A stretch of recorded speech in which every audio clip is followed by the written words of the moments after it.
Hey guys, this is my trx4m. I'll be doing a review on it. Alright, let's dig in.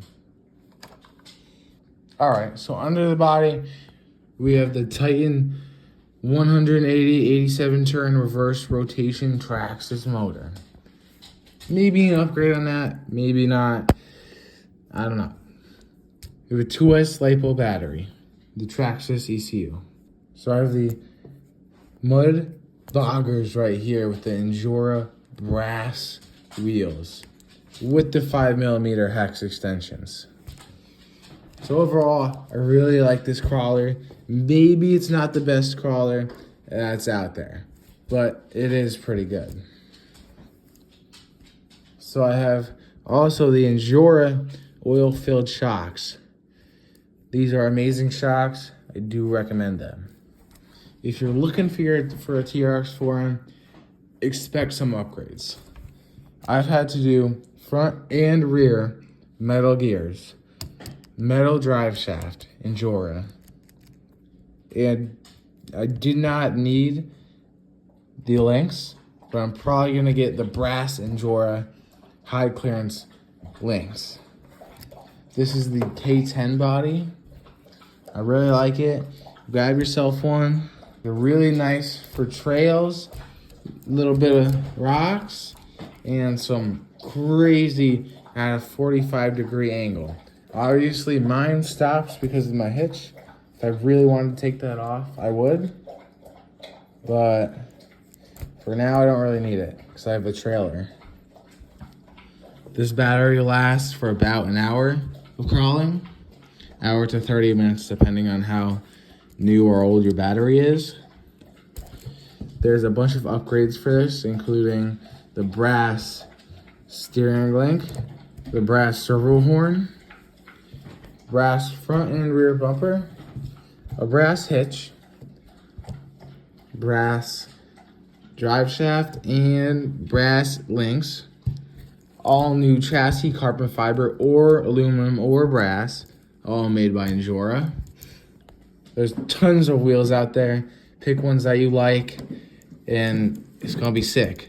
You can make these things into really cool rock crawlers, or you can make something like a trail rider. Nothing too crazy, but also just amazing. I do recommend getting the all-new trx4m brushless motor, as these are not the fastest and do not have very much slow control.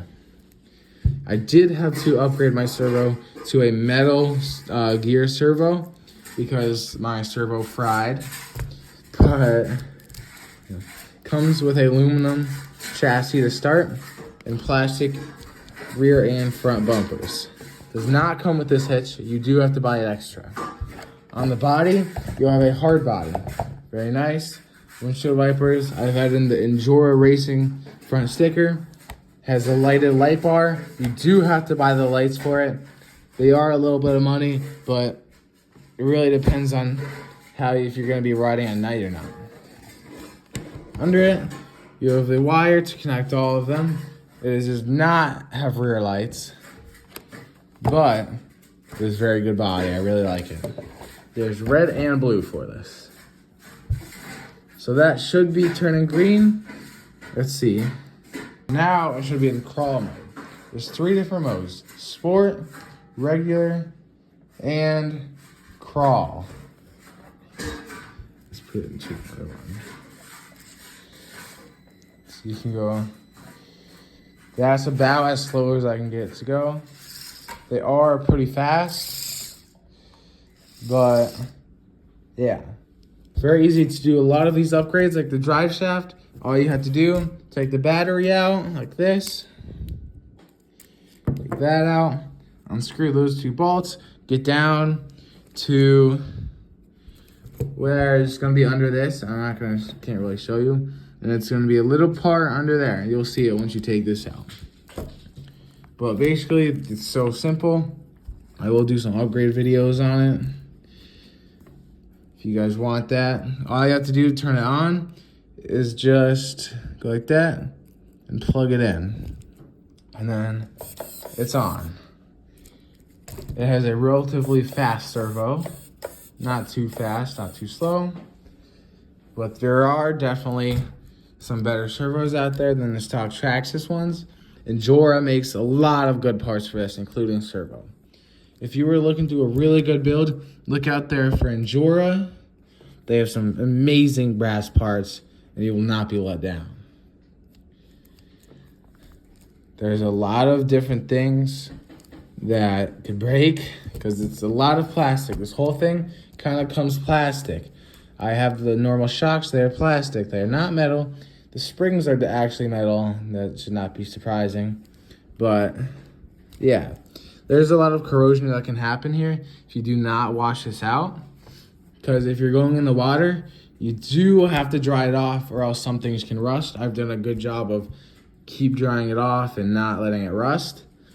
That could cause you some failure.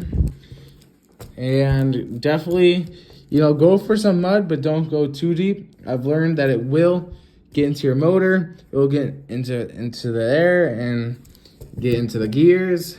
It'll just fry the gears in their drive line.